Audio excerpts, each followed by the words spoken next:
তাহের সাহেব যে গানগুলা গায়, অবশ্যই এই গানগুলা তিনি শুনেন, এই গানগুলা তিনি চর্চা করেন, এই গানগুলা তিনি প্র্যাকটিস করেন, তারপরেই তো ময়দানে গান। এমন তো না যে ওনার কাছে ওয়াহি নাজিল হচ্ছে, উনি ময়দানে ওঠার পরে গানের সুর তার গলার ভিতরে লালিত্য সৃষ্টি করছে, ঝংকার তুলছে ময়দানে, বিষয়টা এমন নয়।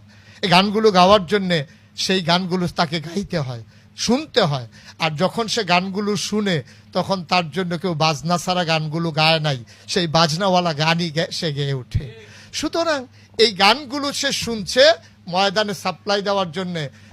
মানুষ বুঝাতে চায় এই গানের মাধ্যমে, সে বাজনা ছাড়া গানের মাধ্যমে ইসলামকে প্রচার করতে চায়, যে প্রচারক সে নিজেই যদি গোনার ভিতরে নিমজ্জিত হয় আর গোটা মানুষকে গোনা থেকে বের করানবে, অলিক কল্পনা স্বপ্নের কথা, ঠিক কিনা? মুরব্বীকে মুরব্বী বলবে না, কি বলবে?